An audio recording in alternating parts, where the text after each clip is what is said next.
पहला प्रश्न यहाँ पे है डॉक्टर अश्विनी वैष्णव माता जी का। ये पूछ रहे हैं, early in the morning we recite the shloka पुण्य श्लोको नलो राजा पुण्य श्लोको युधिष्ठिरा पुण्य श्लोको देश्च पुण्य श्लोको जनार्दना। So question is here, first is in which context the word punya shloko is used, and second is who is videhi.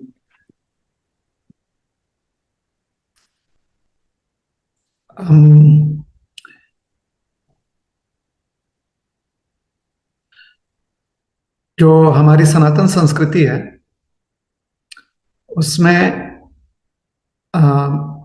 प्राचीन काल से संस्कृत हमारी देव भाषा मानी गई है, इसलिए सामान्य जन समुदाय में भी संस्कृत का प्रचलन है। आज के वर्तमान युग में अन्य भाषाएं जो हैं वो भी प्रचलित हो चुकी हैं।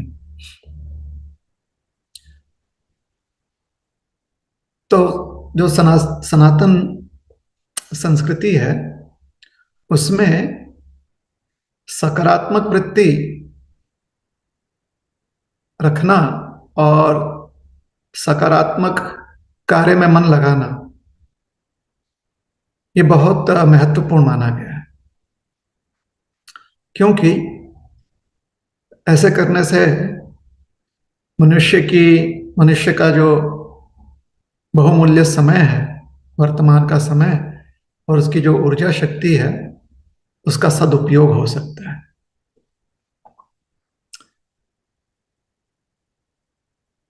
मन सकारात्मक रहे और हम हमेशा उत्साही रहें, इसके लिए ऐतिहासिक व्यक्तित्वों का जिनसे कि हमें प्रेरणा मिल सकती है, उनके चरित्र का और उनके स्मरण मात्र से, जिससे कि उनके चरित्र या उनके कार्यकलाप का अगर स्मरण हो जाता है तो उससे व्यक्ति को स्फूर्ति मिलती है। उदाहरण के लिए, अगर हमारे परिवारजन में कोई बहुत, या हमारे रिश्तेदारी में, संबंधी में कोई बहुत ही प्रख्यात व्यक्ति होए, तो जब भी उनका स्मरण किया जाता है, उनके नाम स्मरण मात्र से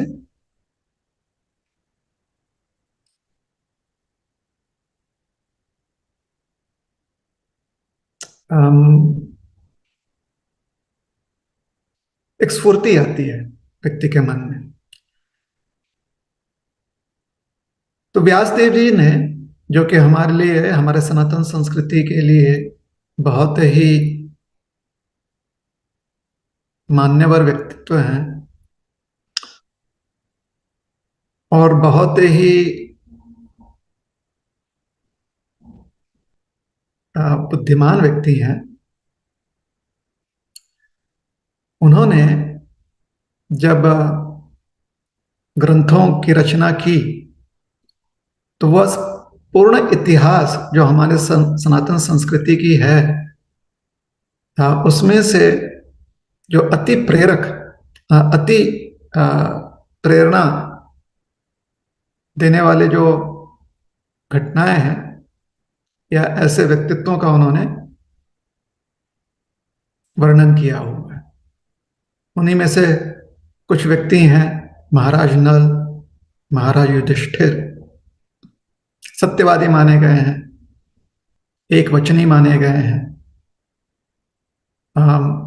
जो योग्य है हमेशा उस पर स्थिर रहने वाले ऐसे व्यक्तित्व हैं। तब जब व्यक्ति को अपने ही, हमारे जो पूर्वज हैं उनका जब ऐसा ऐतिहासिक चरित्र व्यक्ति बचपन से सुनता है तो फिर उनके नाम मात्र से हमें प्रेरणा मिलती है। लेकिन इसके लिए आवश्यक यह है कि उनका चरित्र हम जाने। तो ऐसे पुण्यात्मक चरित्रों को अनंत काल के लिए अमर करने हेतु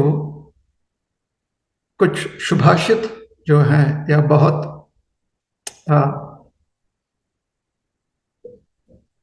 प्रेरणा देने वाले कुछ रचनाएं जो हैं वो हमें प्रदान किए गए हैं, जिनमें से यह एक रचना है। तो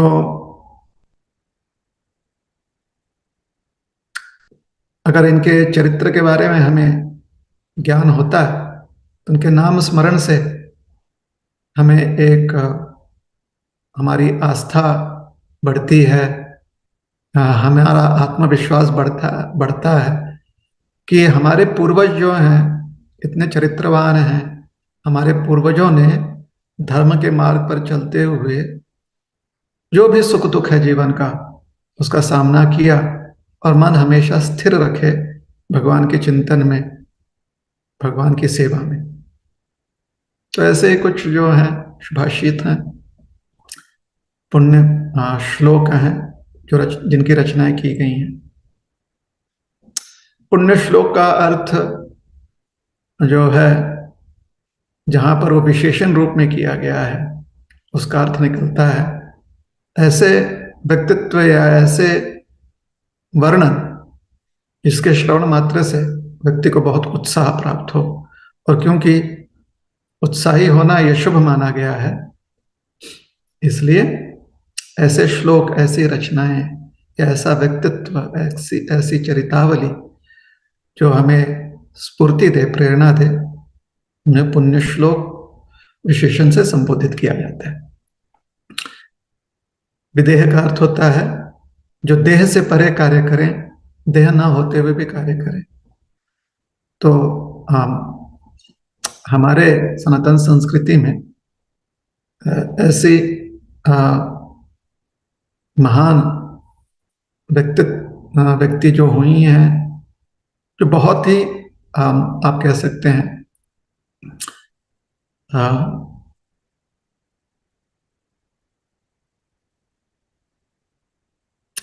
बहुत ही नामांकित हैं, बहुत ही पूजनीय हैं। वो है वैदेही, जनक नंदिनी सीता। तो उनके पिताजी जो हैं विदेह राज हैं, जनक, महाराज जनक।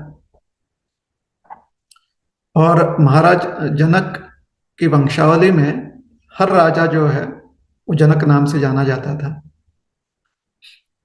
तो विदेह का अर्थ होता है जो सामान्य कार्य व्यक्ति ना कर सके, देहधारी व्यक्ति कार्य ना कर सके, हाँ, उससे श्रेष्ठ अगर कोई कार्य करता है तो उसे विदेह कहता है। हरे कृष्ण। हरे कृष्ण। धन्यवाद प्रभु जी। अश्विनी वैष्णव माता जी आप अपना अभिप्राय व्यक्त कर सकते हैं। और भी जिन भक्तों का प्रश्न है आप हैंड रेस कर सकते हैं, आपको माइक ऑन करके प्रश्न पूछने का अवसर मिलेगा। दिनेश तारो प्रभु आप माइक ऑन करके प्रश्न पूछ सकते हैं। हरे कृष्ण प्रभु, मेरा क्वेश्चन, हेलो, आवाज आ रही है मेरी? जी जी आ रही है, बोलिए ना। हरे कृष्ण प्रभु, मेरा क्वेश्चन ये था कि भगवद गीता का मैं मतलब डेली एक श्लोक पढ़ रहा हूँ। मेरा क्वेश्चन यही है कि हम भगवद गीता के जो श्लोक है उसको हम के लाइफ से कैसे रिलेट कर उसके प्रैक्टिकल मीनिंग समझकर प्रैक्टिकली हमारे लाइफ में ऐसे कर सकते हैं, कैसे अप्लाई कर सकते हैं प्रैक्टिकली समझकर।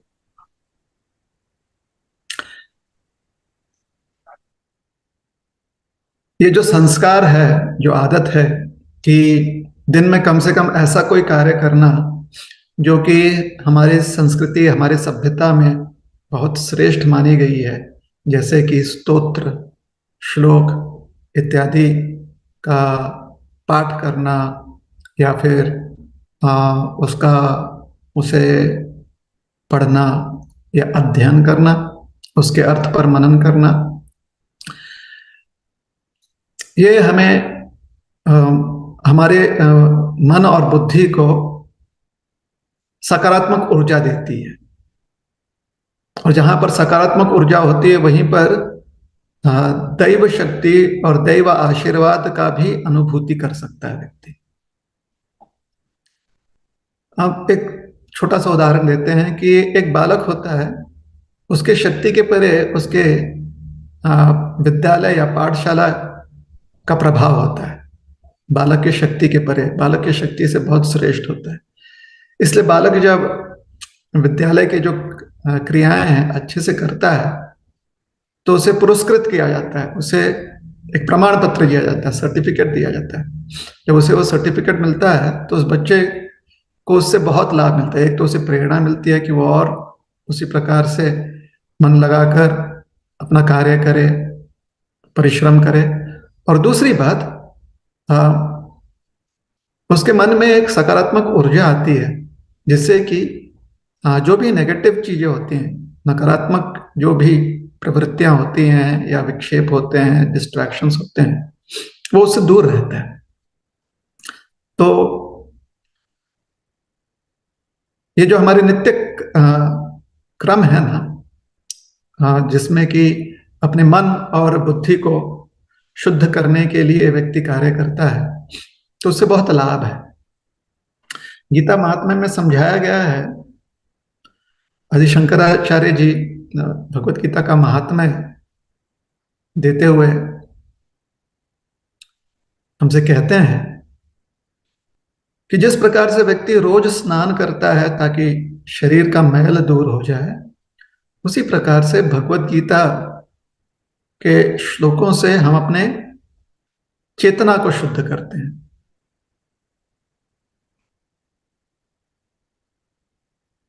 संसार मल का नाश करते हैं, तो हमारी चेतना शुद्ध होती है। चेतना शुद्ध होने की वजह से मन और बुद्धि जो है, मन भी शुद्ध हो जाता है और बुद्धि सशक्त हो जाती है। तो कभी कभी जब व्यक्ति स्नान करता है ना, सिर्फ शारीरिक स्नान, तो वो सिर्फ नित्य क्रम की तरह करता है, तो उससे लाभ मिलना ही है। और कभी कभी व्यक्ति जो है अपना व्यक्तित्व, अपनी पर्सनालिटी उभरे दिखे, उसके लिए स्नान करता है। कभी कभी बोलते हैं ना कि हमको आज अच्छे से स्नान करना है ताकि इंटरव्यू में हम अच्छे से जो है प्रेजेंटेबल रहें, या कहीं पर कोई सभा हो वहां पर प्रेजेंटेबल रहें। तो उस समय वो ध्यान देकर स्नान करता है, क्योंकि वो नित्य क्रम है। नित्य क्रम होने की वजह से कभी ना कभी जब आवश्यकता पड़े तो वो उस पर ध्यान देगा, ध्यान देकर वो कार्य करेगा, या उस कार्य का पूरा लाभ उठाने का प्रयास करेगा। तो उसी प्रकार से अपने चेतना को संसार मल से शुद्ध करने के लिए जब नित्य रूप से व्यक्ति एक नित्य क्रम के रूप में गीता के श्लोक को रोज पाठ करता है या पढ़ता है या उस पर मनन करता है, तो नित्य क्रम के रूप में तो उसका लाभ मिलेगा ही, क्योंकि उससे संसार मल का नाश होगा। लेकिन जब हम अपने जीवन की कुछ परिस्थितियों का प्रभाव समझते हुए या परिस्थितियों का जो परिणाम हम पर हो रहा है उसको समझते हुए जब ध्यानपूर्वक श्लोक, हम गीता के एक श्लोक या उससे अधिक श्लोकों पर मनन करते हैं ना, तो उससे हमें योग्य दिशा मिलती है, उससे हमें उत्साह मिलता है, आगे बढ़ने के लिए हमें प्रेरणा मिलती है, ताकि हम आगे जो भी हमारे सामने विकल्प हैं, जो भी लक्ष्य हैं, उसको हम प्राप्त कर सके। तो नित्य क्रम के रूप में तो हमें पाठ करना ही चाहिए। और अगर आप इतने सजग हो जाएं कि रोज अपने जीवन के परिस्थितियों से संबंधित भगवत गीता के श्लोक में से या भगवत गीता के श्लोक के मनन से आपको जो उसका अर्थ, लाभ प्राप्त हो रहा है, उसका प्रयोग देख सकें, तो साक्षात्कार धीरे धीरे होने लगेगा। आपको एक उदाहरण देते हैं, वृंदावन की कथा है। बहुत महान एक पूज्य संत ने ये कथा जो है लेखांकित किया हुआ है। आज से करीब 150-200 साल पूर्व गंगा के तट पर एक बहुत बड़े न्यायाधीश रहा करते थे। वयोवृद्ध थे, मतलब थोड़ा सा रिटायरमेंट के की आयु उनकी हो चुकी थी। तो उस समय शौच क्रिया के लिए लोगों के पास जो है खेतों में जाना पड़ता था, मैदानों में जाना पड़ता था, और गंगा जी का जल लेकर अपने आप को शुद्ध करते थे, या स्नान करने के लिए, शौच क्रिया जो भी हो उसके लिए। तो प्रातः वो जब शौच क्रिया हेतु गंगा जी के तट पर गए, तो उसी समय कुछ लोग जो हैं गंगा जी के घाट पर, वहीं से पास में घाट पर एक नाव पर चढ़कर गंगा जी पार कर रहे थे। तो एक अति वृद्ध महिला, दादी, आजी जिसे कहते हैं, वो नाव वाले को कहने लगी कि बहुत देर हो रहा है, जल्दी जल्दी करो। तो ये बंगाली में हमने ये कथा सुनी है एक संत महात्मा से कि ताड़ाताड़ी कोड़े, समय जा रहा है, जल्दी जल्दी करो। तो जो उस वो जो बुद्धिजीवी थे ना, न्यायाधीश, उन्हें उन दादी की बातों ने छू लिया। उन्होंने तो उसका तर्क निकाला कि जीवन और मृत्यु का समय काल है, उसमें समय बीता जा रहा है, इसलिए जल्दी करो, अपने लक्ष्य को प्राप्त करो। तो वहीं से वो गंगा जी पार करके सीधा वृंदावन पहुंच गए, और बहुत ही प्रख्यात महात्मा बन गए। वो बहुत सिद्धि प्राप्त की उन्होंने, भगवान के भजन में पूरी तरह से मन लगा लिया। तो शब्द वही है। जब हम पुस्तक रूप में ग्रंथ पढ़ते हैं, या उसका जो डिजिटल स्वरूप है, अगर हम अपने मोबाइल पर वो ग्रंथ पढ़ रहे हैं, तो व्यासदेव जी उस ग्रंथ के माध्यम से हमसे बोल रहे हैं, या जो गुरुजन हैं जिनको हम मानते हैं, जिनकी टीका टिप्पणी पढ़ रहे हैं, वो अपने तात्पर्य से हमसे वार्तालाप कर रहे हैं, तात्पर्य के माध्यम से। लेकिन जिस दिन हमारी बुद्धि जो है तर्क करते हुए कुछ और साधने का प्रयास कर ले, जीवन की परिस्थितियां जो हैं उससे संबंधित कुछ और साधने का प्रयास कर ले, तो फिर उससे साक्षात्कार होते ही रहेगा। और जब तक उसे साधने का प्रयास नहीं करेंगे, तब तक साक्षात्कार नहीं होगा। किंतु कम से कम स्नान तो हो रहा है। तो संसार का जो मल है, संसार की जो गंदगी है, जो अनावश्यक वृत्तियां हैं, उससे व्यक्ति कम से कम दूर तो रहेगा। ठीक है। हरे कृष्ण। हरे कृष्ण। धन्यवाद गुरु जी। दिनेश तारू प्रभु अपना अभिप्राय व्यक्त कर सकते हैं माइक ऑन करके। जी धन्यवाद प्रभु, आपने नहीं कि मुझे एक्सप्लेन किया अच्छे से कि क्या महत्व है गीता जी का। बट मैं जानना चाहता हूँ, आपने मनन कहा बीच में, तो मैं ये जानना चाहता हूँ कि मैं सिर्फ एक भगवदगीता का श्लोक पढ़कर उसे नहीं क्या साइड में रख दूं, ऐसा नहीं ना। तो मैं उस पर प्रैक्टिकली मनन कैसे कर सकता हूँ? मतलब मैं आपको मेरा एग्जाम्पल दूं, तो मैं बुक लेता हूँ, श्लोक बुक में लिखता हूँ, जो तात्पर्य दिया है उसको नहीं प्रैक्टिकल समझने का प्रयत्न करता हूँ, जिससे मुझे इतना रिजल्ट नहीं मिला। बट बाकी क्या कर सकता हूँ मैं समझने के लिए, अब मेरी नीचे सिचुएशन के अकॉर्डिंग?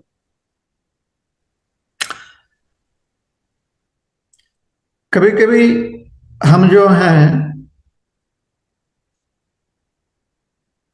अपना लक्ष्य सुनी सुनाई बातों के आधार पर कर लेते हैं।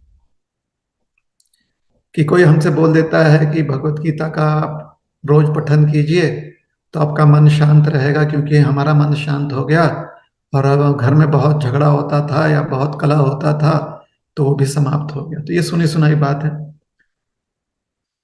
जिन्होंने आपको सुनाया उनके जीवन की सत्य घटना है।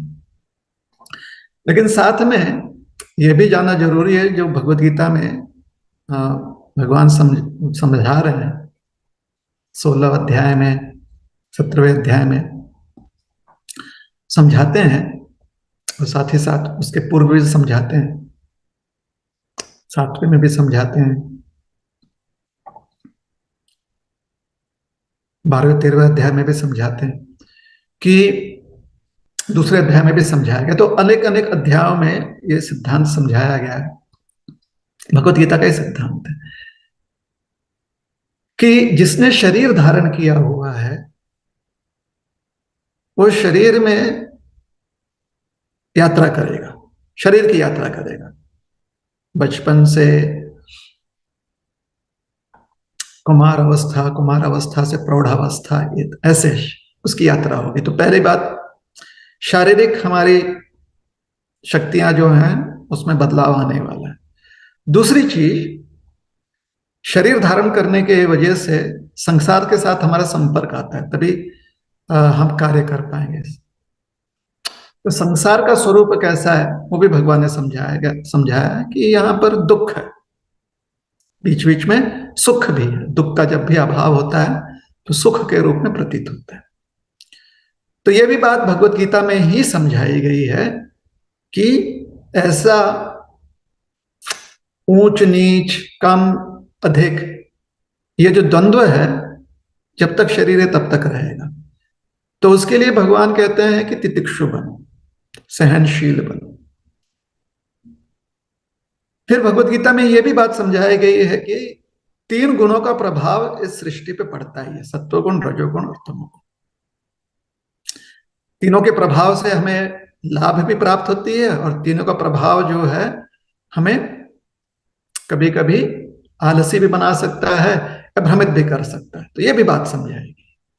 और कैसे प्रभाव पड़ता है, तो कभी कभी सत्वगुण से और रजोगुण से अधिक शक्तिशाली तमोगुण हो सकता है, कभी कभी रजोगुण सत्वगुण और तमोगुण से श्रेष्ठ हो सकता है, कभी कभी सत्वगुण जो है रजोगुण और तमोगुण से श्रेष्ठ हो जाते हैं। और ये जो बदलाव है इसको हम नियंत्रित नहीं कर सकते, ये बदलाव स्वाभाविकता होते ही रहता है। तो सत्वगुण में जब सत्वगुण का वर्चस्व होगा तो सत्वगुण का प्रभाव पड़ेगा, रजोगुण का और तमोगुण का वर्चस्व होगा तो उसका प्रभाव पड़ना ही है। तो उस समय पर हमें सजग रहना, जागरूक रहना, समझना है इन चीजों को। और इन चीजों की समाप्ति कब होती है, जब अंत समय में भगवान का स्मरण करते हुए हम देह त्यागते हैं। तो अगर कोई भी आपको यह बात समझा रहा है कि भगवत गीता पढ़ने से आपके जीवन की सारी समस्याएं दूर हो जाएंगी, तो अभी तक जो आपके जीवन में समस्याएं आई हैं वो दूर हो जाएंगी। अभी तक जो आई हैं, मतलब जिन समस्याओं की वजह से आपके मन में खिन्नता है, दुख है, तो वह खिन्नता, वह दुख, उसका प्रभाव जो है पूरी तरह से चला जाएगा। इतना तो फल प्राप्त होता है गीता अध्ययन से। किंतु वर्तमान में जो हम कार्य कर रहे हैं और उससे जो भविष्य हम बना रहे हैं उसका फल तो हमारे जीवन में आना ही है। और अगर हमने अपने पूर्व कर्मों का जो फल है, इसका परिणाम संस्कार के रूप में हमारे मन पर पड़ गया है, हाँ, जिससे कि हमें नुकसान हो सकता है, उन संस्कारों को बदलने का प्रयास नहीं किया ना वर्तमान में, तो वर्तमान में हमारी चेष्टा या हमारी इच्छा जो है उनसे प्रभावित होगी। वही दुख, वही चिंता, वही मूर्खता, इनसे ही हमारे वर्तमान के बहुत सारे इच्छाएं जो हैं प्रभावित हो जाएंगी। और फिर वर्तमान में भी हम वैसा ही कार्य करेंगे जिसका फल भविष्य में हमें दुख देगा, जिसका फल भविष्य में हमें थोड़ा सा उदास बना देगा, मायूस कर देगा। और सुख भी आएगा बीच में, ऐसा नहीं कि सुख नहीं आएगा, वो भी आएगा। तो ये श्रृंखला चलती रहेगी। इसलिए भगवत गीता का आप पाठ करते रहें और वर्तमान में, आज जो वर्तमान है वो कल का भूतकाल हो जाएगा। तो जब तक हमारे पास इस शरीर में प्राण है, प्राणवायु है, तब तक वर्तमान का हर क्षण जो है हमें सकारात्मक वृत्ति में प्रयोग करना चाहिए और जानना चाहिए कि सुख दुख, मान अपमान ये अपने इच्छा से आते ही रहेंगे, क्योंकि इतने सारे जीव आत्माएं हैं ना, तो आदि भौतिक, अधिदैविक, आध्यात्मिक क्लेश आते ही रहेंगे। तो सहनशील होइए, मन को स्थिर रखने के लिए गीता का अध्ययन और मनन करते हुए, और अध्ययन करते हुए जब आप उस पर मनन करते हैं तो सकारात्मक ऊर्जा अपने आप में भरने का प्रयास कीजिए, वैसी प्रेरणा लीजिए। भूतकाल के जितनी भी समस्याएं हैं उसका जो प्रभाव मन पर पड़ा हुआ है उससे आप निश्चित रूप से मुक्त हो जाएंगे। ये श्री गीता जी का आशीर्वाद है। किंतु अगर वर्तमान में आप ऐसा कार्य करते हैं जिससे कि पूर्व काल के जो कर्म है या जो पूर्व काल के जो भी परिस्थितियां हैं उससे आप आसक्त रहेंगे ना, तो फिर भगवत गीता जी जो है आपको शुद्ध तो कर रही हैं, आपको मुक्त तो कर रही हैं, लेकिन आप अपने वर्तमान के ऐसे मनन से, ऐसे चिंता करने से आप फिर से अपनी चेतना को मलिन कर रहे हैं। इसलिए वर्तमान में व्यक्ति को चाहिए कि वो अपने आप को हमेशा पॉजिटिव रखे, हमेशा होपफुल रखे, आशावादी रखे वो अपने आप को, और सुनी सुनाई बातों पर उतना ही विश्वास रखना चाहिए जितना कि आपके जीवन में उससे लाभ हो। किसी और के जीवन में लाभ मिला है इसका यह मतलब नहीं है कि उससे आपको भी लाभ मिलेगा। अगर एक बकरी जाकर शेर को कह दे कि घास खाने से भाई बहुत हमें शक्ति मिलती है, तो शेर को उससे कोई लाभ नहीं मिलने वाला है ना। भक्ति के तो शेर बोलेगा नहीं नहीं, हमने ये सुना हुआ है, बहुत बड़ी भक्त है बकरी, बहुत वो मन भजन करती है, कीर्तन करती है, नाम स्मरण करती है, लेकिन शेर का अन्न जो है, आहार जो है वो घास नहीं है, तो उससे उसको लाभ नहीं मिलेगा। इसलिए जो बातें आप सुनते हैं जिसको आप अपनी प्रेरणा स्रोत मान लेते हैं, उन पर उतना ही ध्यान दीजिए जितना कि आपके जीवन में लाभ मिले। उससे ज्यादा उनके ऊपर विश्वास रखने की आवश्यकता नहीं है। भगवत गीता में जो ज्ञान दिया गया है संपूर्ण रूप से, सिर्फ वो गीता पढ़ने से अच्छा होगा, जो अच्छा हुआ है वो भी अच्छा हो जाएगा, जो नहीं हुआ है वो भी अच्छा हो जाएगा, ऐसे मत पढ़िए। गीता कभी भी इस प्रकार से हमें बहकाती नहीं, बहलाती नहीं। भगवत गीता जो है सत्य का दर्शन करवाती है। तो सत्य का जब व्यक्ति जब दर्शन करता है तो वो सहनशील होता है, उसमें ये दैवी शक्ति आ जाती है सहनशील होने का। जैसे भगवान विष्णु सहनशील है ना, कितने ही असुर आए, कितना उन्हें कितना कुछ कहा भगवान विष्णु को, कभी भी उन्हें क्रोध नहीं आता है, कभी भी उन्हें चिंता नहीं होती है, हमेशा सहनशील रहते हैं। सत्व गुण में भगवान का चरित्र जो है दिखाई देता है। तो वैसे ही भगवान का जो भक्त होता है, जो वैष्णव होता है, उसका भी वैसे ही चरित्र दिखाई देगा। इसे अधिकांश रूप से जहां जहां थोड़ी बहुत कथाएं आती हैं हमारे आशुतोष जी की, महादेव जी की, वो एक आध घटनाएं हैं, लेकिन अधिक रूप से वो देखिएगा अनंत काल से महादेव जी का अस्तित्व समझाया जाता है। कब से? आदि काल से महादेव जी जो हैं वो हमारे दाता हैं, वह हमारे पूजनीय हैं, क्योंकि वो नित्य नामस्मरण में लगे रहते हैं। तो कितना ही उनका मान अपमान किया जाए, स्थिर मन से एकदम सहनशील होते हुए उसे स्वीकारते हैं। ब्रह्मा जी के जीवन में भी वैसे देखा गया है। कुछ एक आध घटनाएं होती हैं अलग अलग ब्रह्मा जी के जीवन में जिसका वर्णन शास्त्र में आता है। तो हमने देखा है कि बहुत सहनशील है, कभी भी अनावश्यक किसी के भी कार्य में हस्तक्षेप नहीं करते ब्रह्मा जी।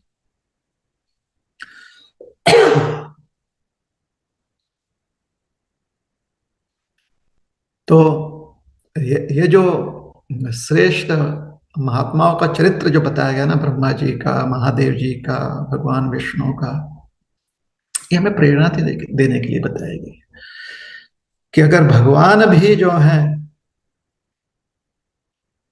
ऐसे परिस्थितियों का सामना कर लेते हैं तो हम भी भगवत शक्ति की प्रेरणा से इनका सामना कर ही लेंगे।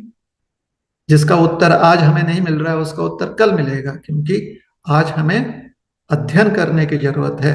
अध्ययन करके जब हमारी बुद्धि तेज हो जाएगी तो उत्तर कल मिल जाएगा। तो आशावादी रहते हुए अध्ययन करते रहना चाहिए। हरे कृष्ण।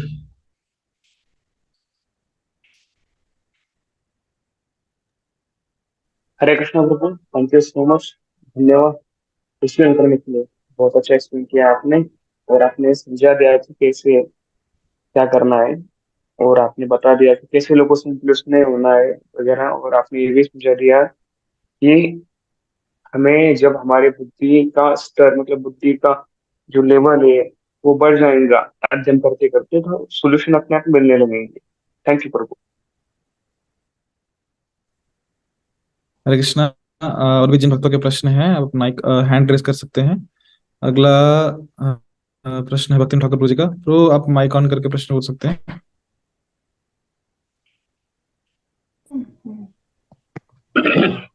हरे कृष्णा प्रभु जी, दंडवत प्रणाम। प्रभु जी, मेरा एक क्वेश्चन है कि मैं कुछ चीजें नियंत्रण करना चाहता हूँ, लेकिन कुछ दिन तक नियंत्रण होता है लेकिन बाद में नहीं होता है।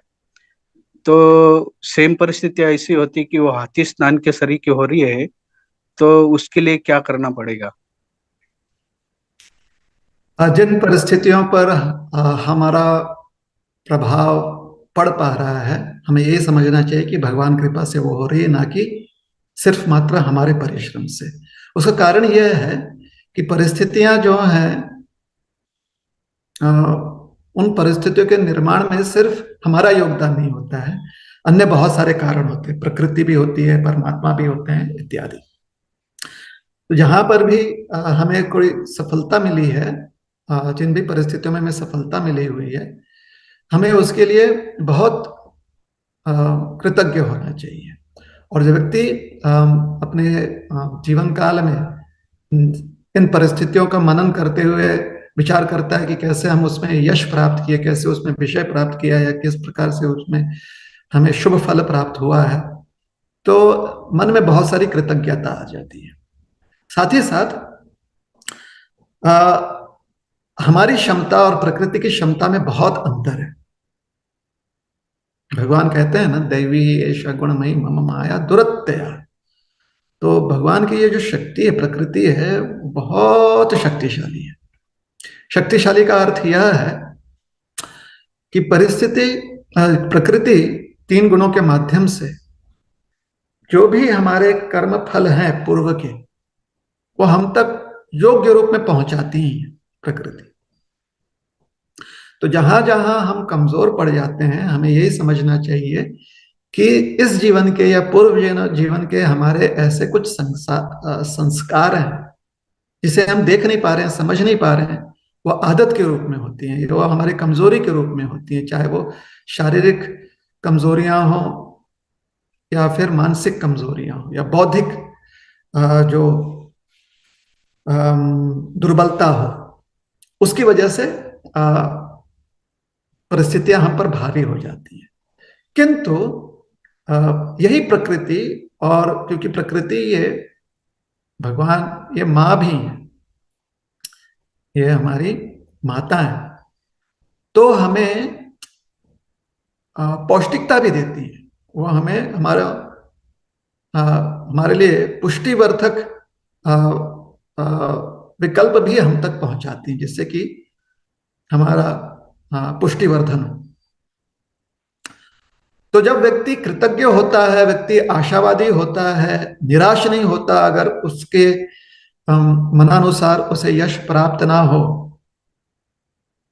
वो आशावादी उस परिस्थिति में भी रहता है, तो उन विकल्पों को वो देख पाता है, वो समझ पाता है कि अपने आप में क्या बदलाव ले आना है, या कम से कम वो कोई और विकल्प, कोई और तरीका, कोई और ऑप्शन ट्राई करता है जिसमें अभी तक वो विफल ना हुआ हो, उस प्रकार से प्रयास करता है। अब उदाहरण के लिए सोचिए ना, अगर आप अपने घर में, आपका घर है, सोचिए आप फ्लैट में रह रहे हैं या आपका एक बंगला है, तो बंगले के पीछे जो है आपका थोड़ा सा बैकयार्ड कहते हैं, या पीछे थोड़ा जगह है, या आप अगर फ्लैट में रह रहे हो तो नीचे उतर कर सामने थोड़ा सा घूमने उमने के लिए जगह होता है। अब उस स्थान पर पहुंचने के लिए कितने सारे मार्ग हैं, कितने सारे मार्ग हैं। अगर आप अपने किसी मित्र के साथ वहां पर फ्लैट में से नीचे जाना चाहते हो, तो पहले आप उनके घर जाते हो, या फिर आप सीढ़ियों के पास रुके रहते हो, या फिर आप लिफ्ट लेकर पहले जिस मंजिले पर, जिस फ्लोर पर वो रह रहे हैं वहां पर रुके रहते हो। और ऐसे करने से जो है आपको ही प्रेरणा मिलती है। आप ये नहीं सोचते कि अरे उनको, उनके लिए रुकेंगे तो हमारा जो लक्ष्य है नीचे जाकर घूमना, उसमें देरी हो जाएगी। आप ऐसा विचार नहीं करते। लक्ष्य तो वही है कि नीचे जाकर घूमना, अंत में तो वहीं पर पहुंचना। वैसे ही आपके पीछे में, आपके घर के पीछे में जो बगीचा है वहां पर आप जाना चाहते हो तो कितने सारे रास्ते हैं। सामने से, सामने के दरवाजे से निकल के जाना चाहते हो क्योंकि वहां पर कुछ औजार हैं, कुछ चीजें हैं जो लेकर आप पीछे जाना चाहते हो, तो पहले आप सामने के दरवाजे से निकलते हो फिर पीछे जाते हो। या आपको आपके पड़ोसी से बात करके जाना है तो आप बगल से, खिड़की से उनसे बात करते हुए फिर पीछे के दरवाजे से निकलते हो या आगे के दरवाजे से निकलते हो। अगर आपको सीधे पीछे जाना है तो पीछे के दरवाजे से निकलते हो। लेकिन अगर आप ये सोचने लगे कि अरे देखो, अब पीछे के दरवाजे से निकल कर अगर मैं सीधे अपने बगीचे में चले जाता, घर के पीछे जो बगीचा हमारा हमारा जो भी प्रॉपर्टी है, जमीन है, वहां पर, तो मेरा कितना समय बचता ना, उसमें बार बार विफल हो रहा हूं मैं। तो जब व्यक्ति ऐसे सोचने लगता है या सोचने लगता है कि क्या जरूरत थी मुझे अपने पड़ोसी से बात करके उधर जाने का, उसमें मेरा समय व्यर्थ ही गया, नहीं तो मुझे तो सिर्फ पीछे ही जाना था ना अपने बगीचे में, पहले पीछे चले जाता, बाद में पड़ोसी से बात करता। जब ऐसे व्यक्ति सोचने लगता है तो निराश में लगता है। तो प्रकृति सबसे पहले हमें जानना चाहिए कि बहुत ही शक्तिशाली है। जैसा जैसा हमें फल प्राप्त होना है, क्योंकि हमने वैसे कर्म किए हैं इस जीवन में या पूर्व जीवन में, तो आदतों के रूप में, संस्कारों के रूप में वो फल हम तक पहुंचेंगे। तो ये हमें मान लेनी चाहिए ये बात। इसलिए निराश नहीं होना चाहिए, यही सोचना चाहिए कि चलो यहाँ पर विफल हो गए इस कार्य में, तो कोई ना कोई एक कर्म फल श्रृंखला जो है समाप्त हो गई। वो जो एक साइकिल था ना कर्म कर्म फल का, वो समाप्त हो चुका है क्योंकि वो फल मिल गया। निराश हो गए हम, निराश होना एक फल है, विफल हो गए ये एक फल है। निराश मतलब निराश नहीं होना चाहिए, लेकिन अगर निराश होते हुए भी हमें फिर से उत्साही होना है तो ऐसे विचार करना चाहिए कि वो श्रृंखला खत्म हो चुकी है, वो साइकिल खत्म हो चुका है, उस संस्कार से अब हम मुक्त हो चुके हैं। प्रकृति ने हमें फल दे दिया है और इसलिए हमें कृतज्ञ हो जाना चाहिए प्रकृति के प्रति, क्योंकि वो माँ है। माँ जो है हमें सही संस्कार प्राप्त हो या पूर्व जितने भी बोझ हों उससे मुक्त हो जाए, उसका प्रयोजन माँ करती है। तो यश में, अपयश में, मान में, अपमान में जो व्यक्ति सहिष्णु हो जाता है, भगवान कहते हैं कि उस व्यक्ति को बहुत आशीर्वाद प्राप्त होता है। किस प्रकार का आशीर्वाद प्राप्त होता है? देवी शक्ति प्राप्त होती है। देवी शक्ति क्या है? देवी शक्ति हमारी चेतना की वह शक्ति है जहां पर व्यक्ति हर परिस्थिति में आशावादी रहे, है ना। आशावादी रहना यही सत्य है। भगवान देखे कितना आशावादी है, कभी भी हमसे निराश नहीं होते भगवान। तो भगवान का सत्य क्या है? आशावादी। ये भी एक सत्य है। तो हमें भी, क्योंकि हम भगवान का भजन कर रहे हैं, भक्ति करने का प्रयास कर रहे हैं, तो आशावादी रहना चाहिए और अपने आप में बदलाव लाते रहना चाहिए। ये कोई हमारे विद्यालय का पाठ्यक्रम नहीं है कि 12वीं कर लिया तो उसके बाद बस खाली नौकरी करनी है, ऐसी बात नहीं है। यह अभ्यास जीवन भर चलना है। भगवद गीता में भगवान यही समझाते थे, अंत काले जमा में स्मरण होता। भगवान बोलते हैं ऐसे करने के लिए आपको क्या करना चाहिए? जीवन भर आपको अभ्यास करना है ना। हमारे गीता के जो 6 दिवसीय अभ्यास क्रम होता है उसमें अंत में हम ये नहीं एक क्या उसे कहते हैं, कैच लाइन, टैग लाइन दे देते हैं ना, कि जीवन एक संघर्ष है, मृत्यु परीक्षा है। क्या है उसका? ऐसे कुछ तो है, ध्यान में नहीं आ रहा।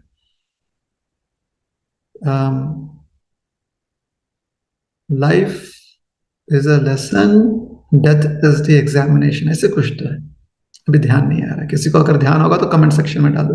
द्विजमणि गौर प्रभु, अगर आपको ध्यान आ रहा है तो कमेंट सेक्शन में आप वो डाल दें।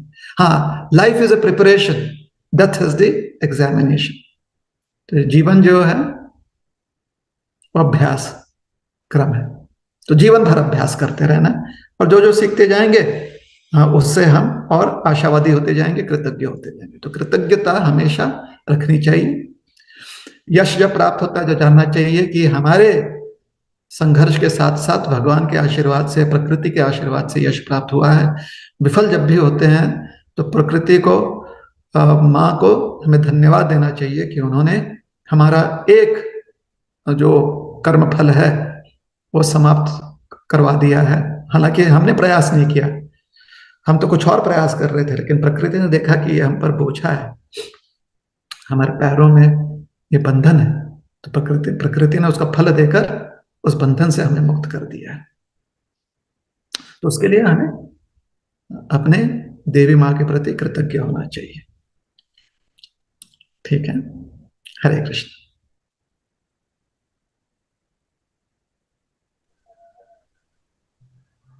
हरे कृष्ण प्रभु जी, दंडवत प्रणाम। धन्यवाद प्रभु जी।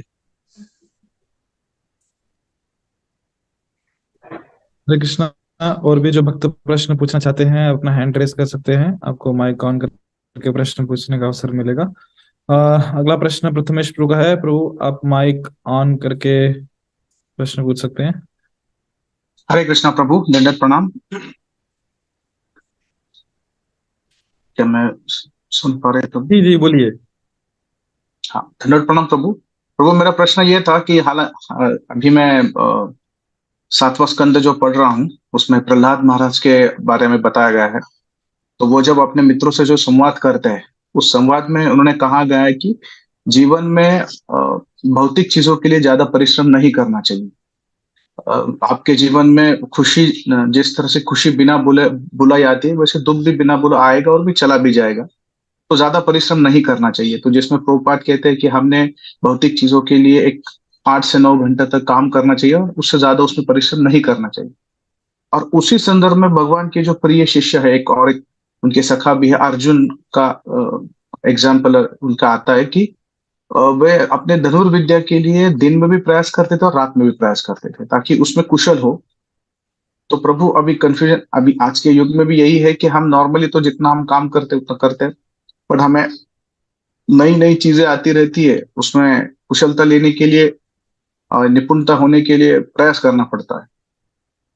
तो प्रभु इस संदर्भ में मेरा कंफ्यूजन ये था कि एक जगह प्रहलाद महाराज कहते कि ज्यादा नहीं करना चाहिए, दूसरी तरफ अर्जुन है जो कि अपनी कला को दिन और रात प्रयास कर रहे हैं कि वो बेहतर हो करके। तो इसमें कृपया मुझे आप मार्गदर्शन करिए। संदर्भ एक ही नहीं है। आपने कहा कि उसी संदर्भ में, संदर्भ एक नहीं है, और हम बताते हैं कि संदर्भ एक क्यों नहीं है। हालांकि शायद ऐसा प्रतीत हो रहा है कि जिस सिद्धांत के बारे में चर्चा की जा रही है वो एक ही है ना। अब देखिए, अगर एक पुलिस वाला, खाली एक उदाहरण दे रहे, भौतिक उदाहरण दे रहे हैं, एक पुलिस वाला किसी कैदी से कहता है हैंड्स अप या सरेंडर करो, तो कैदी से कह रहा है।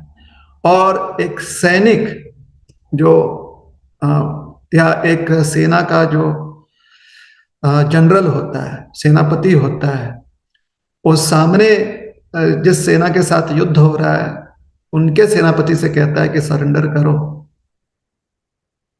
तो दोनों में तो शब्द वही है कि सरेंडर करो, लेकिन संदर्भ अलग अलग है। एक तरफ युद्ध का संदर्भ है, दूसरी तरफ समाज में कुछ गलती हो रही है उसका संदर्भ है। तो कभी कभी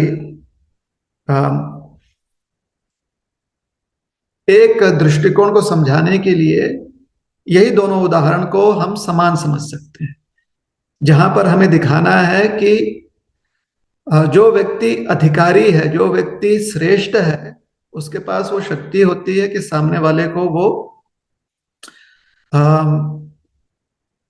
आज्ञा दे सके। जैसे जो विजय सेनापति है, वो जो सेना हार चुकी है उसके सेनापति को ऐसा आदेश दे सकता है क्योंकि उसकी वो क्षमता है उस समय। उसी प्रकार से जब पुलिस वाला किसी चोर को पकड़ लेता है, कैदी नहीं, यहाँ पर चोर को पकड़ लेता है चोरी करते हुए, क्योंकि उसके पास वो क्षमता है तो वो भी उसका प्रयोग कर सकता है। तो क्षमता के दृष्टिकोण से देखा जाए तो दोनों परिस्थितियां जो हैं उसमें हमें क्षमता की सीख मिलती है। लेकिन अगर हमें लगे कि पुलिस वाला जो है वो भी जनरल का काम कर सकता है, जनरल जो है वो भी पुलिस इंस्पेक्टर का काम कर सकता है, तो ऐसी बात नहीं है। नहीं नहीं, क्षमता तो दोनों में है ना, दोनों ही सरेंडर करवा सकते हैं। ना ना ना, तो उस संदर्भ में या उस दृष्टिकोण से समान नहीं है। तो वैसे ही प्रहलाद महाराज जब अपने मित्रों को उपदेश कर रहे हैं तो उनके मित्र हैं कौन? वो उनके ही वर्ग के, उनके पाठशाला के, उनके विद्यालय का जो उनका वर्ग है, तो अपने वर्ग के वर्ग संगियों से कह रहे हैं, उनके क्लासमेट से कह रहे हैं। और जब भगवान अर्जुन जी को उपदेश कर रहे हैं तो वह एक योद्धा को, एक क्षत्रिय को जो उनका शिष्य हो चुका है और जो भ्रमित हो चुका है, उसे उपदेश कर रहे हैं। तो अंतर संदर्भ का यह है कि भगवान अर्जुन जी को सिर्फ इंद्रिय नियंत्रण, मन को स्थिर रखना, इतना ही उपदेश करने के उद्देश्य से उपदेश नहीं कर रहे हैं। यह भी समझा रहे हैं कि युद्ध में एक क्षत्रिय का क्या कर्तव्य होता है। जब युद्ध जो है वो होना ही है, तो उसका कर्तव्य पालन करें, उसकी ओर भी उनका ध्यान लगाने का प्रयास कर रहे हैं। तो उस संदर्भ में, लेकिन आपने जो संदर्भ दिया है वो संदर्भ है कि अर्जुन जी अभ्यास कर रहे थे कि कैसे वो श्रेष्ठ धनुर्धर बने। उस समय जो अर्जुन जी का प्रयास था वह उनका अभ्यास है, ना कि उनका विलास। और प्रहलाद महाराज जो अपने शिष्यों को जो उपदेश कर रहे हैं, उन्हें वही समझा रहे हैं कि उनका योग्य प्रयास क्या होना चाहिए। वह है कि अपने पाठ्यक्रम को ठीक से समझें, ना कि विलास में समय बिताएं, व्यर्थ विलास में समय बिताएं। इसलिए प्रहलाद महाराज का उपदेश अपने वर्ग संगियों को उतना ही योग्य है जितना कि अर्जुन जी का अपने कला में एकदम निपुण होना। क्योंकि वो विलास रूप में या सिर्फ भोग करने के लिए, आनंद करने के लिए नहीं कर रहे हैं, क्योंकि वह उनका अभ्यास क्रम है। तो प्रहलाद महाराज भी वही कह रहे हैं अपने मित्रों से कि व्यर्थ खेलों में अपना समय मत बिताइए। जो अभ्यास क्रम में खेल हैं उसमें आप समय लगाइए। जो हमारा पाठ्यक्रम है जिसमें समझाया जा रहा है कि भाषा क्या होती है, गणित क्या होता है, इसमें आप समय लगाएं। उनके मित्र क्या कह रहे थे प्रहलाद महाराज से? अगर आप उसके पूर्व संदर्भ देखें तो उनके मित्र कह रहे थे, प्रहलाद चलो हम खेलने जाते हैं, तुम हमेशा यही बातें करते रहते हो, ये बातें तुमको किसने सिखाया है? तब प्रहलाद ने उन्हें उपदेश किया कि विद्यार्थी हैं तो विद्या अर्जन करने में हमें पूरा प्रयास करना चाहिए। खेल कूद में जो प्रयास कर रहे हैं वो योग्य नहीं है जब तक कि वो हमारे पाठ्यक्रम का भाग ना हो। अभी विद्यार्थी हैं, तो इसलिए अब आपको एक उदाहरण देते हैं, बहुत ही व्यवहारिक और घरेलू उदाहरण है, जिससे कि आपने जो दो प्रसंग बताया है शायद उसकी तुलना की जाए।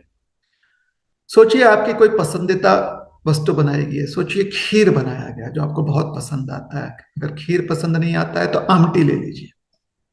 आमटी बनाई गई है जो आपको बहुत पसंद आता है। अब यह मान लीजिए कि आप चम्मच से कटोरी में जो आमटी रखा गया है या खीर रखा गया है वो खा रहे।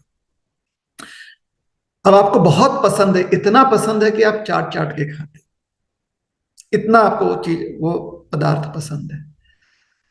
तो जब आपका आपकी जो वाटी है, कटोरी है, वो रिक्त हो जाती है। आप अब आपके चम्मच में भी कुछ लगा नहीं है, क्योंकि आपने पूरी तरह से उसे चाट लिया है। फिर भी आप उसे खरोच खरोच कर, मतलब आप प्रयास करते हो कि अगर एक भी बूंद कटोरी में दिखे तो उंगली डालकर आप जो उसे चाटने का प्रयास करोगे। यह प्रयास करना नहीं चाहिए, यह प्रहलाद महाराज कह रहे हैं। यह हो गया अति प्रयास। क्यों? क्योंकि यहां पर सिर्फ आपका मन संतुष्ट नहीं हो रहा है। देखिए, आमटी है, खीर है, स्वाद तो होता ही है, लेकिन उसका आपके मन को जो है थोड़ा सा, आपका मन क्या कहें, संतुष्ट हो जाए, संतोष मिले आपके मन को स्वाद के रूप में, वो तो उसका उसके अस्तित्व का कारण है ही। लेकिन मुख्यतर उसके अस्तित्व का कारण है कि आपको ऊर्जा प्राप्त हो, आपको पौष्टिकता प्राप्त हो। ठीक है? नहीं तो सुअर तो आप जानते हैं विष्ठा खाता है, मनुष्य खाता नहीं, क्योंकि सुअर को उससे उसकी ऊर्जा मिलती है। विष्ठा के अलावा बाकी चीज भी खाता है, लेकिन विष्ठा भी खाता है, तो उसकी ऊर्जा उससे मिलती है। क्यों? विष्ठा में भी ऊर्जा होती है, किंतु मानव नहीं खाता, क्योंकि उसमें बहुत सारे जंतु होते हैं, कीटाणु होते हैं, जिससे कि व्यक्ति बीमार हो सकता है, तो नहीं खाना चाहिए। यह कारण है। तो उसको हमने अशुद्ध कर दिया है, निर्धारित कर दिया, क्योंकि उसमें इतने कीटाणु हो सकते हैं, इतने कीटाणु हो सकते हैं कि व्यक्ति बहुत भयंकर रूप से बीमार पड़ सकता है। लेकिन वही जब उस कीटाणु रहित हो जाता है सूर्य किरण की वजह से, तो वही विष्ठा जो है उसका खाद बनता है, और उसकी जितनी भी पौष्टिकता थी, उसके उसके जितना भी रसायन तत्व था, वो जमीन में चला जाता है, फिर धान्य के रूप से हमें प्राप्त हो जाता है, तो वो योग्य है। तो यह समझने वाली बात है कि खीर हो, आमटी हो, अति प्रयास जिसके बारे में प्रहलाद महाराज कह रहे हैं कि ज्यादा प्रयास नहीं करना चाहिए। और अगर आमटी ना भी मिले तो निराश नहीं होना चाहिए कि अरे मेरे भाई को मिल गया, मैं तो इतना दूर, या मेरे बहन को घर में मिल गया और हम इतने दूर यात्रा पर आ गए या हॉस्टल में रह रहे हैं तो हमको नहीं मिल रहा है, तो निराश नहीं होना चाहिए। क्यों? क्योंकि उसका आपका समय व्यर्थ हो जाता है, आपका मन जो है भटक जाता है। जब आपके सामने आमटी है, जब आपके सामने खीर है, या सोचिए कि कभी कभी लोग जो है आपको करेला भी दिया जाता है, ये सब जो है आपको पौष्टिकता पहुंचाते हैं। ये पौष्टिक है, पुष्टिवर्धक पुष्टिवर्धक है ये सब पदार्थ। तो योग्य मात्रा में उसे प्राप्त करना यह आवश्यक है। यह नहीं कि करेला आप कम खाइए, जितना आवश्यक है उससे कम खाइए, और खीर जितनी आवश्यकता है उससे ज्यादा खाइए ना। तो चाट चाट कर खाना भी प्रयास ठीक नहीं है। और कितना आपके लिए योग्य है करेला खाना, इसके लिए आपको अभ्यास करना पड़ेगा, दक्ष होना पड़ेगा। बचपन से आपको आदत डालनी पड़ेगी, और जब तक कुमार अवस्था में, प्रौढ़ अवस्था में वो आदत ना पड़ जाए आपको कि योग्य मात्रा में करेला आपको खाना ही है, तब तक आपको दिन रात, सालों साल अभ्यास करते ही रहना चाहिए। यह अभ्यास करना अर्जुन के अभ्यास के बराबर है। अर्जुन के लिए आसान नहीं था अपनी निद्रा को त्याग करके इस प्रकार से निपुण होना, दक्ष होना अपने कार्यशैली में। करेला खाने के समान है किसी भी योद्धा के लिए, लेकिन उन्होंने करेला खाया, अभ्यास किया। अगर वही हम भी सीख जाए बचपन में ही, या 10-15 साल की उम्र तक, कि करेला जितनी योग्य मात्रा में खाना है खा लेनी चाहिए, कितनी भी कड़वी हो। यहां पर हम ये मान रहे हैं कि वो कड़वी चीज हमें पसंद नहीं आती, लेकिन अगर हमने वो अभ्यास, उस अभ्यास में हम सिद्ध हो गए ना, तो फिर आगे बड़े आसानी से, बिना कुछ ज्यादा दुख के या बिना ज्यादा प्रयास के या मायूस होते हुए, जितना योग्य उतना करेला खाएंगे ही। और सिर्फ करेला ही नहीं खाएंगे, ऐसा व्यक्ति जो है खीर भी उतनी मात्रा में खाएगा जितना की योग्य है, और आमटी भी उतनी मात्रा में खाएगा जितना की योग्य है, क्योंकि वो बचपन से अभ्यास करते आ रहा है। तो अर्जुन जैसा अभ्यास करना, ताकि हमारे आदतें सीमित दायरे में रहे, उसकी कुछ सीमा रहे, यह आवश्यक है, यह अति प्रयास नहीं है। क्योंकि ऐसी आदतें हमें हमारा समय जो है आगे चलकर योग्य रूप से प्रयोग कर सके, उसमें मदद करती है। और जो प्रहलाद महाराज उपदेश कर रहे हैं अपने संगियों को, अपने मित्रों को, अपने क्लासमेट्स को, वो कह रहे हैं कि अनावश्यक विलास में समय मत बिताओ। जो भी विलास है अगर आपके पाठ्यक्रम का हिस्सा है तो फिर उसमें आपको समय डालना चाहिए, अन्यथा नहीं। ठीक है। तो प्रथमेश, जो व्हाट्सएप पर तुमने मैसेज किया था उसके बारे में हम बाद में तुमसे चर्चा कर लेंगे, ठीक है ना? हरे कृष्ण।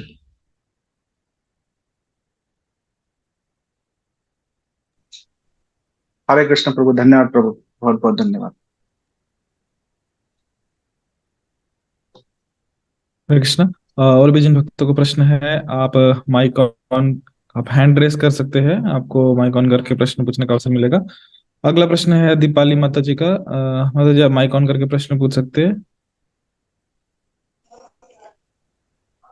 हरे कृष्णा प्रभु जी, दंडोत आवाज आ रही है मेरी? जी माता जी, बोलिए। हाँ। प्रभु जी, मेरा क्वेश्चन है कि मतलब पूछना चाहती हूँ कि अगर हम भक्ति करने का प्रयास कर रहे हैं तो इसमें अगर मतलब कुल देवता पूजा हो या फिर पितृ पूजा हो तो इसका क्या महत्व है, मतलब हम ये कैसे कर सकते हैं? कोई भी कार्य अगर हमारे पूर्वजों के आशीर्वाद से या हमारे पारिवारिक संस्कार हैं, जिसको करने से उनके प्रति हम कृतज्ञता व्यक्त कर सकें, जो भी हमारे पूर्वज हैं, जो हमारे कुल दैवत हैं, जिन्होंने इतना सुंदर कुल में हमें आशीर्वाद दिया है कि ऐसे सदस्य हमें प्राप्त हुए, संस्कार प्राप्त हुए, हमारा जन्म उस कुल में हुआ है, तो उनके प्रति साल में एक बार या जब भी जो भी जितने भी बार भी जितना भी साल में हमें समय देना पड़े, 3-4 बार या महीने में एक बार, जैसे भी आप करते हैं, अक्सर लोग साल में एक बार करते हैं, हर दिन भी करते होंगे, तो उन्हें नमस्कार करने में, उन्हें धन्यवाद देने में, धन्यवाद देना ये हमारे संस्कार है। किंतु यह समझना कि वही भगवान है, यह हमारा ज्ञान है। हमें यह जानना चाहिए कि जितनी हम भगवान की सेवा कर रहे हैं उतने ही हमारे पूर्वज और हमारे कुल के जितने भी सदस्य हैं, जिनको हम बहुत मान्यता देते हैं, यहाँ तक कि शायद हमारे कुल दैवत भी, वो भी भगवान के प्रति उतनी श्रद्धा रखते हैं और उनको उतना ही आदर सम्मान देते हैं। तो हमारे कुल की यह जो परंपरा है ना कि बड़ों का सम्मान करना, बड़ों का आदर करना, और बड़ों ने जो हमें सिखाया, बड़ों ने जो किया हुआ है, हमारे पूर्वजों ने जो किया हुआ है कि भगवान का नाम स्मरण करना, भगवान की सेवा करना, यह भी हमारा उत्तरदायित्व होता है। तो रोज नियम से भगवान का नाम स्मरण कीजिए। अगर आपके यहाँ कुल देवता को नमस्कार करने की या उनको आदर देने की प्रथा है, आपके परिवार में अभी भी चला आ रहा है, आपके माता पिता ने किया है, आपके सास ससुर ने किया हुआ है, उनके माता पिता, उनके सास ससुर ने किया था, तो इस परंपरा को हमें आदर सम्मान जरूर देना चाहिए, क्योंकि हम अपने पूर्वजों से जरूर जुड़े हुए हैं। हमारे पूर्वज जो हैं वही तो हमारे कुल में हमें संस्कार दिए हुए हैं, और उनके आशीर्वाद से ही तो इतने वर्षों से, इतने पीढ़ियों से हमारा कुल चला आ रहा है। तो हमें उनके प्रति आदर सम्मान देना चाहिए, और यह भी बात समझनी चाहिए कि इसी कुल प्रथा में हमें यह भी सिखाया गया है कि अंत तो गत्वा, सब कुछ जो है भगवान विष्णु से, भगवान नारायण से ही आता है, तो अंते नारायण स्मृति। हर सेवा में, चाहे वो माता पिता का आशीर्वाद हो, माता पिता के हम सेवा करें, उनकी उनका नमन करें, हमारे जो भी शिक्षक वर्ग हैं उनका नमन करें, उनका हम उनकी स्तुति करें, उनके लिए कोई कार्यक्रम करें जिनमें हम उनको आदर सम्मान दें, क्योंकि ऐसे आदर सम्मान में भी कुछ ना कुछ पूजा की जाती है, उन्हें माला दी जाती है, उनकी आरती कभी कभी किया जाता है, उनको तिलक लगाया जाता है। तो ऐसे ये प्रथा होती, ये जो है क्रियाएं होती हैं आदर सम्मान जब किसी का करते हैं, तो हमारे जो कुल देवता हैं उनका भी हमें करना चाहिए। हर कार्यक्रम का अंत, उसका शुरुआत भी नारायण के स्मरण से होना चाहिए, भगवान नारायण के स्मरण से। अगर हम कोई भी, जैसे हमारे सनातन संस्कृति में अगर हम कोई भी क्रिया करते हैं तो विनायक जी का हम स्मरण करते हैं, किंतु विनायक जी के स्मरण से पूर्व ही श्री हरि का स्मरण होता है। तो श्री हरि से शुरुआत होती है, फिर विनायक जी की का स्मरण किया जाता है, उनकी पूजा की जाती है ताकि विघ्न हटे। तो श्री हरि से शुरुआत, श्री हरि का पूरे कार्य में स्मरण जितना हो सके उतना, और अंत में श्री हरि का स्मरण करके समापन करें। तो कुल देवता की भी अगर हम अपने हमारे परिवार की जो संस्कृति है, या हमारे कुल की जो संस्कृति है, उसको आदर देते हुए कर रहे हैं, तो श्री हरि का स्मरण करते हुए उसका श्री गणेश कीजिए, और उसका अंत जो समापन जो है श्री हरि का स्मरण करते हुए कीजिए। ठीक है। तो जब भी हम श्री गणेश कहते हैं ना, तो उसका अर्थ है कि ऊपर पहले श्री हरि ही, या तो ऐसे हम उच्चारण करते हैं या लिखते हैं, तत्पश्चात श्री गणेशाय नमः। ये हमारे संस्कार हैं, यही सीख हमें दी गई है। शॉर्टकट कोई कोई व्यक्ति कर लेता है, तो जहां जहां आप शॉर्टकट देखते हैं वहां पर आप प्रयास कीजिए कि शॉर्टकट ना किया जाए। श्री हरि से शुरुआत कीजिए, भगवान लक्ष्मी नारायण से शुरुआत कीजिए, राधे श्याम से शुरुआत कीजिए, सीताराम से शुरुआत कीजिए, और अंत भी सीताराम से कीजिए, राधे श्याम से कीजिए। ठीक है।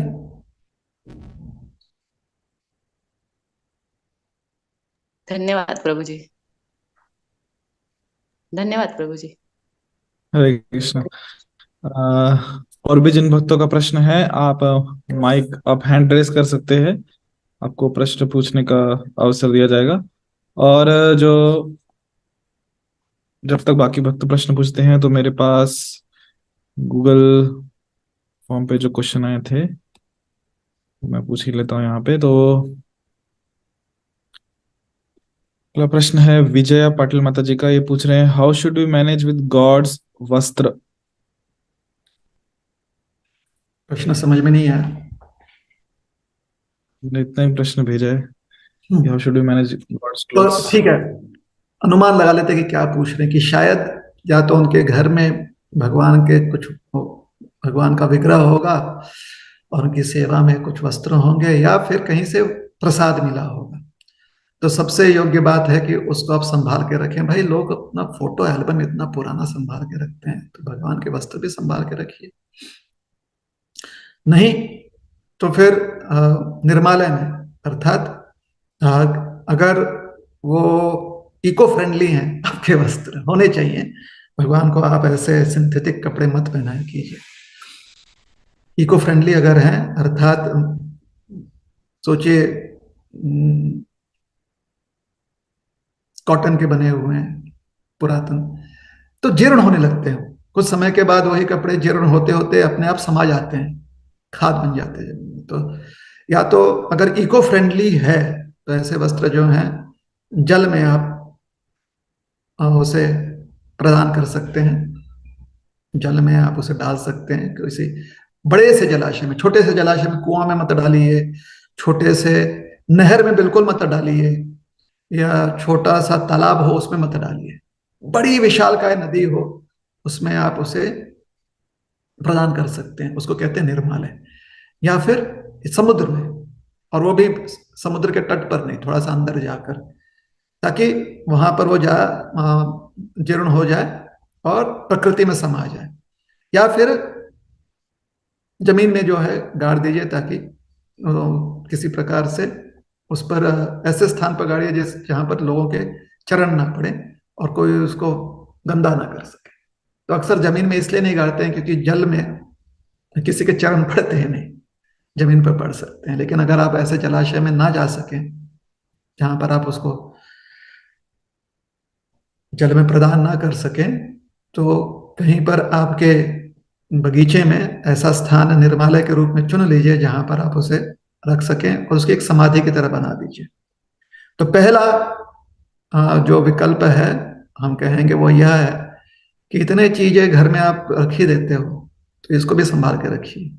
दूसरी चीज, निर्मालय में आप उसे नहीं आपसे हो पा रहा है तो उसे निर्मालय में डाल सकते हैं। निर्मालय का अर्थ होता है जलाशय, और बड़ा जलाशय जहां पर वो समा जाए प्रकृति में, भगवान के वस्त्र समा जाए, क्योंकि भगवान विराट रूप है ना, तो विराट रूप में वो समा जाता है।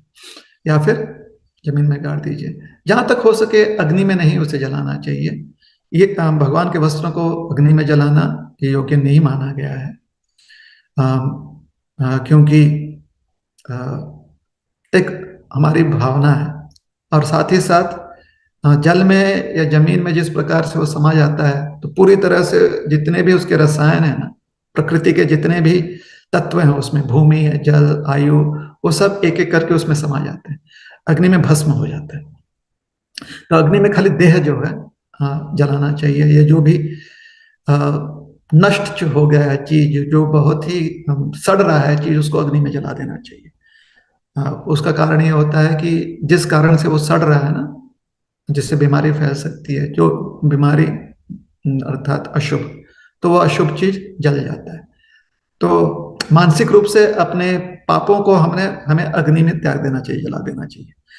अपने पापों को गंगा जी में आप त्याग सकते हैं, कि उसको अग्नि में जला देना, एक मानसिक अग्नि में अपने पापों को जला देना, पूरी तरह से भस्म कर देना। दग्धाग्नि कर्माणा भगवान गीता में कहते हैं। तो अग्नि में अपने कर्म फलों को जला देना चाहिए। भगवान के वस्त्रों को अग्नि में नहीं जलाने का प्रयास करना चाहिए सबसे। अगर निर्मालय में उसे प्रदान करना चाहते हैं, डालना चाहते हैं, तो ये दो मार्ग है, विकल्प है। और साथ ही साथ ये भी सूचित करना चाहते हैं कि भगवान के वस्त्र सिर्फ हमें अच्छा लगे इसलिए नहीं दिखावा करना है कि हर 4 दिन में नया वस्त्र ना। भगवान को स्वच्छ वस्त्र दीजिए। भगवान को जो है ऐसे वस्त्र दीजिए जिससे कि उनको आराम मिले। बार बार नया चीज मत दीजिए। देखिए, हम भी रोज नया कपड़े पहनने लगे ना तो हमारे शरीर को भी एलर्जी हो जाएगा। इसलिए जो बच्चा होता है उसे पुरानी चीजें पहनाई जाती हैं, बहुत धोने के बाद उसे दी जाती है, ताकि क्योंकि उसकी त्वचा जो है बहुत निर्मल होती है, बहुत डेलिकेट होती है त्वचा। निर्मल ना कहें, डेलिकेट होती है।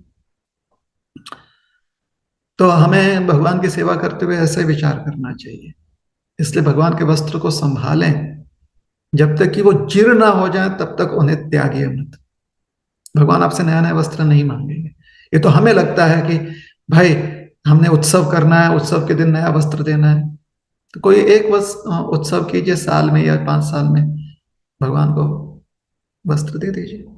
इसमें कोई परेशानी नहीं है, भगवान नहीं मांगेंगे, और फिर आपकी भी परेशानी कम हो जाएगी।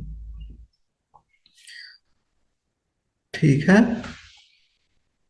हम किसी को रोकना नहीं चाहते कि वो नए नए वस्त्र मत दें भगवान को, लेकिन सिर्फ भगवान कितने सुंदर दिख रहे हैं क्योंकि नया वस्त्र है, इसकी वजह से भगवान को ऐसे तकलीफ देना ठीक नहीं है कि वो नए वस्त्र हमें हमारी आंखों को सुंदर लगे इसलिए प्रदान करना है। भगवान को वस्त्र ऐसे प्रदान कीजिए जिनमें उनको आराम मिले।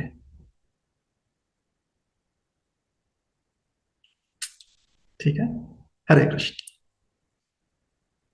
हरे कृष्ण, धन्यवाद प्रभु जी। और भी जिन भक्तों का प्रश्न है आप हैंड रेज कर सकते हैं। रोहिणी माता जी, आप माइक ऑन करके प्रश्न पूछ सकते हैं। ब्रजमणि गौर प्रभु, प्रभु जी, 1 या 2 प्रश्न ही और ले पाएंगे, है ना? जी जी। ठीक है।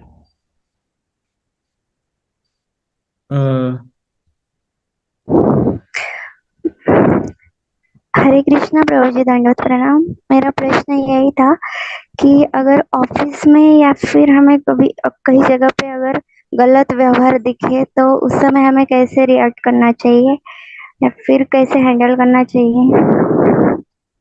ऑफिस में अगर आप हैं तो आपको अपने प्रोजेक्ट पर काम करना चाहिए और उसके अलावा कहीं और ध्यान देना नहीं चाहिए जब तक कि आपसे कहा ना जाए। आपके प्रोजेक्ट में अगर कोई परेशानी हो रही है तो आपका जो भी प्रोजेक्ट लीड है, जो भी आपका मैनेजर है, आपको पूछना चाहिए कि कैसे आप अपने काम को और अच्छा से कर सकते हैं। हाँ, अगर ऐसा कोई गलत कर रहा है जो कि एक नागरिक के रूप में आपको लगता है कि समाज में गलती हो रही है, तो उसके लिए आपको आपका संविधान या जो आपके समाज के न्याय नियम है वो जानना आवश्यक है। अगर उस रूप में कोई गलती कर रहा है तो फिर आप जो है, आपको उसके लिए अपनी आवाज उठानी चाहिए, उसे ठीक करने के लिए। और उसके लिए भी प्रक्रिया दी गई है, एक सिस्टम है। तो अनुरोध यही है कि अपने काम पर ज्यादा ध्यान दीजिए। काम पर ज्यादा ध्यान देंगे तो आपका काम होते रहेगा। अगर आपके पास आपका काम हो चुका है, आपके पास ऑफिस में समय है, तो आपने अपने स्किल सेट को, आपकी जो भी कार्यशैली है उसको और अपडेट करने का प्रयास कीजिए उसमें। और आप कैसे स्किल्ड हो सकें, कैसे आप उसमें और निपुण हो सकें, उसके लिए अध्ययन कीजिए। ऐसे करते रहेंगे तो आप अपने करियर में आगे बढ़ेंगे और ऐसे ऑफिस स्पेस में आएंगे जहां पर आपके जैसे ही लोग जो हैं, जिसे कहते हैं ना कि फोकस्ड, जॉब फोकस्ड लोग आपको मिल जाएंगे। ठीक है।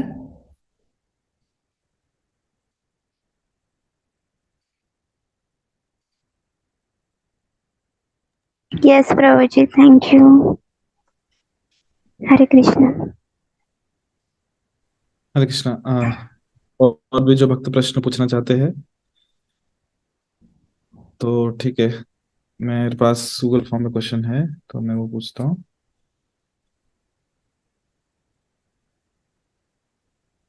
रमेश सोनी प्रू हैं, ये प्रश्न पूछ रहे हैं कि why it so that food we are having satisfying and sometimes there is greed और लस्ट फॉर हैविंग इट। संतोष समाधान नहीं मिलता है। Quality quantity is immaterial, that does not matter.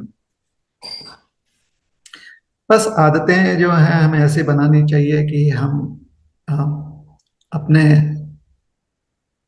इंद्रियों की जो अपेक्षा है उसको सीमित रख सकें। कि हमें पता है कि सोचिए, खीर का हम पहले उदाहरण, आज अभी क्या उदाहरण ले, समोसा का उदाहरण लेते हैं। कभी कभी जब ऐसा उदाहरण देते हैं ना तो लोगों को लगता है कि हमें ये सारी चीजें पसंद आती हैं, तो ऐसी बात नहीं, हम खाली उदाहरण दे रहे हैं। तो समोसा का उदाहरण ले लेते हैं कि समोसा जब बहुत अच्छा बनता है तो आपको लगता है कि और एक खा लेना चाहिए। तो कोई बात नहीं, आप और एक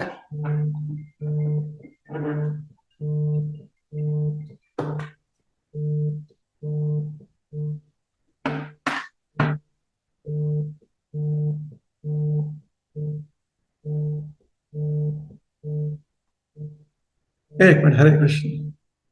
हाँ, क्षमा कीजिएगा। तो समोसा का उदाहरण दे रहे थे कि अगर आपको समोसा बना हुआ है और आपको लग रहा है कि बहुत अच्छा बना, बहुत स्वादिष्ट है, तो अपने आदत ऐसे डालिए कि आप उस दिन खाली एक ज्यादा खाएं, उससे ज्यादा नहीं। इतनी अनुमति दी गई है। इतना नहीं है कि हमें पूरी तरह से नहीं, एक ज्यादा खाना नहीं और रात भर जो है परेशान रहे। और एक अधिक खाने के बाद या लगता है तो दो खा लीजिए, एक या दो, उससे ज्यादा मत रखिएगा, तीन तक मत जाइएगा, क्योंकि फिर रुक नहीं पाएंगे और संतुष्ट भी नहीं होंगे। तो संतुष्ट होने का जो सूत्र है ना वो यही है कि किसी दिन ऐसा लगे कि आपको थोड़ा सा ज्यादा कुछ क्योंकि आपका उसके प्रति आकर्षण है तो उसकी थोड़ी ज्यादा अनुभूति हो, तो आप पहले से निर्धारित कर लीजिए कि ज्यादा अनुभूति का अर्थ है कि एक या दो। और जब ऐसा आप करने लगेंगे तो धीरे धीरे समय काल में आप उस स्थान पर आ जाएंगे जहां पर आपको वो एक या दो खाने की भी आवश्यकता नहीं पड़ेगी, क्योंकि आप जानते हैं कि जितना स्वाद मिला है वही बहुत अच्छा है। पेट भर गया, ऊर्जा मिल जाएगी, और जो स्वाद मिला है वो, उसके लिए हम कृतज्ञ हैं। तो आदत, संस्कार, योग्य आदतें बनाइए और अपने संस्कार जो हैं योग्य रखिए। जीवन भर हमारा ये अभ्यास चलते रहता है। ऐसे नहीं कि खाली बचपन में संस्कार बन जाते हैं तो आगे चलकर संस्कार नहीं बनाने, नहीं, आगे भी संस्कार बनाते रहना। जब तक हमारे पास प्राण है तब तक संस्कार, हमें योग्य संस्कार बनाते रहने चाहिए, योग्य जो है आदतें, अच्छी आदतें बनाते रहनी चाहिए। ठीक है।